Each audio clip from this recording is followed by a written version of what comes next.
এই এসএসসি পরীক্ষার রেজাল্ট বের হলো, অনেক ছবি, আমাদেরও তো পেজ টেজ আছে, এই যে ছবি আসে, ভিডিও আসে, একজন গর্ব করে বলতেছে, এক মেয়ে দেখতেছি, আমি যে পাশ করব নিজেরও বিশ্বাস করাইতে পারে না, ওই পাশের জনেরটা দেখে লেখছি, তারপরে পাশ হয়ে গেছে। আমার মাও অবাক, বিশ্বাস করে না যে আমি পাশ করছি।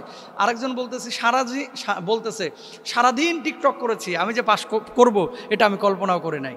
মানে সারাদিন টিকটক করে বেড়াইছে, তারপরে যে সে পরীক্ষায় পাশ করবে এটা নিজেও কল্পনা করে নাই। আবার আরেকজন বলতেছে যে কিভাবে কি হলো নিজের বিশ্বাস করাইতে পারলাম না, পাশের জনের থেকে দেখে দেখে লিখেছি, সেও আমার কিছু হেল্প করছে, আমি তারা হেল্প করছি। মানে চোরে চোরে মাস্তা তো ভাই আর কি, সম্পূর্ণরূপে হারাম। পরীক্ষার হলে একজন আরেকজনেরটা দেখে পরীক্ষা দিবেন, হয়তো বা ভালো রেজাল্ট আপনি করবেন, কিন্তু কামা তাদিন ও তুদান, যেমনটা আপনি করবেন তেমনটাই আপনি ফলাফল পাবেন। চুরি করে পাশ করবেন আর মনে করতেছেন একেবারে আপনি খুব সম্মান ইজ্জত নিয়ে দুনিয়াতে টিকে যাবেন, না।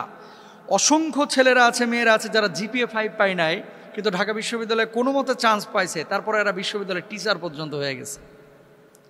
কোনো মতো টেনে টুনে পাশ করেছে, তারপরে এরা আমেরিকায় ভালো বিশ্ববিদ্যালয়ে পিএইচডি করতেছে, দাখিল আলিম দিয়েছে, অথবা সাধারণ সাবজেক্ট নিয়ে পাশ করেছে, আঙ্কারা বিশ্ববিদ্যালয়ে পিএইচডি করতেছে। এরকম পরিচিত আমারই কয়েকজন আছে, তুরস্কের ইস্তাম্বুল বিশ্ববিদ্যালয়ে পড়াশোনা করতেছে, এরকম স্টুডেন্টও আছে।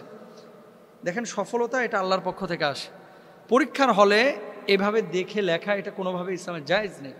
এখন আপনি যদি অবৈধ পথ পন্থা অবলম্বন করে মেডিকেলের প্রশ্ন কিনলেন, অথবা আপনি বিশ্ববিদ্যালয়ের প্রশ্ন কিনলেন, চুরি করে পরীক্ষা দিলেন, দেওয়ার পরে আপনি পাশ করলেন, এখান থেকে যে চাকরিটা আপনি পাবেন এই চাকরিটা আপনার জন্য বৈধ হবে না। কেন? এখানে কয়টা গুনাহ দেখেন। 1 নম্বর গুনাহ হচ্ছে, আপনি যার কাছ থেকে টাকা দিয়ে এই প্রশ্ন কিনেছেন, মিনিমাম 4-5 লাখ টাকা তারা দিয়েছেন।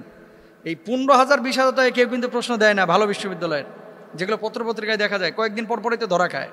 তো মোটা অ্যামাউন্ট দিয়ে আপনি তার কাছ থেকে প্রশ্নটা কিনলেন, ওখানে একটা হারাম কাজ করেছেন। 2 নম্বর, এই প্রশ্ন আপনি নিয়ে পড়ে তারপর পরীক্ষা দিতে গেছেন, এখানে আপনি প্রতারণা আশ্রয় নিয়েছেন, 2 নম্বর পাপ করেছেন। 3 নম্বর, আপনার জায়গায় যেই মেধাবী ছাত্রটা ঢোকার কথা ছিল, আপনার এই চোরামির কারণে যে সে ঢুকতে পারলো না, তার হক আপনি নষ্ট করেছেন। গুনাহ কয়টা? 3টা।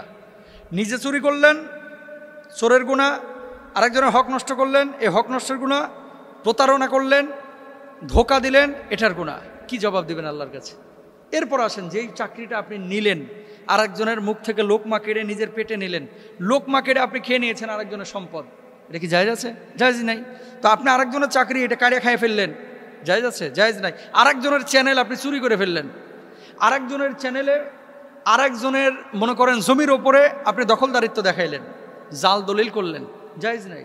তো এই সমস্ত জিনিসগুলো আসলে চোরামি করে যারা এই কাজগুলো করে, এরা বুঝে হোক না বুঝে হোক যে কাজগুলো করছে, সম্পূর্ণরূপে এগুলো হারাম কাজ, কোনোভাবে এটা জায়েজ নাই। বারাকা আল্লাহর পক্ষ থেকে আসে, জানেন? পড়াশোনার সাথে আসলে আপনার কর্মজীবনে আপনি কোথায় রিজিক পাবেন, কোথা থেকে আপনার রিজিকের ফয়সালা হবে, এটা কিন্তু আপনি বুঝবেন না, কর্মজীবনে যাওয়ার পর আপনি বুঝবেন। কারণ অসংখ্য ভালো ছাত্র আছে যারা কর্মজীবনে সফল না, অসংখ্য মেধাহীন ছাত্র আছে যারা কর্মজীবনে সফল, হাজার হাজার কোটি টাকার মালিক, যারা ভালো ভালো ব্যবসায়ী, বড় বড় ব্যবসায়ী। সুতরাং রিস্ক এটা আল্লাহর পক্ষ থেকে আসে। আর লজ্জা লাগে, আপনি চুরি করেছেন, নকল করেছেন, তারপর আবার মিডিয়ার সামনে মাইক্রোফোন পাওয়ার পর আপনি বলতেছেন, হ্যাঁ হ্যাঁ আমি তো কল্পনাও করতে পারি নাই যে আমি পাশ করব। এটা আবার বলতেছেন যে আরেকজনের থেকে চুরি করেছি।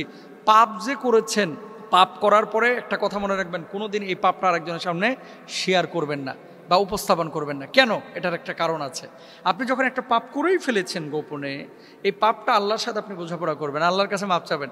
আর যদি সাক্ষী রাখেন, মিডিয়াতে বলতেছেন, কিছু কিছু পোলাপান ডেটিং করে আসে, জিএফবিএফের সাথে মেয়েরাও এরকম ঘটনা ঘটায়, আসার পর আরেক দোস্তের সাথে একেবারে মাল মশলা মাখায়া মুখ থেকে রসগোল্লা ছাড়ে, দোস্ত আজকে গিয়েছিলাম জরিনারে নিয়ে ঘুরে আসলাম ফ্যান্টাসি কিংডমে, এইভাবে গর্ব করে করে ওরও শ্বশুরে দিচ্ছে, আমার কয়টা গার্লফ্রেন্ড জানিস? আমার 6 জন গার্লফ্রেন্ড। আরেকজন বলতেছে, বেটা আমি তো 8 জনরে অলরেডি ছেড়ে দিছি, এখন 2 জনরে নিয়ে আসি। এরকম কথাবার্তাও কিন্তু অনেক যুবকরা যুবতীরা বলে, হারাম সম্পূর্ণরূপে। নিজে পাপ করেছেন, এই পাপ প্লিজ কাউকে প্রকাশ করেন না, আল্লাহর কাছে বলেন, আল্লাহ তাআলা ক্ষমা করবেন ইনশাআল্লাহ।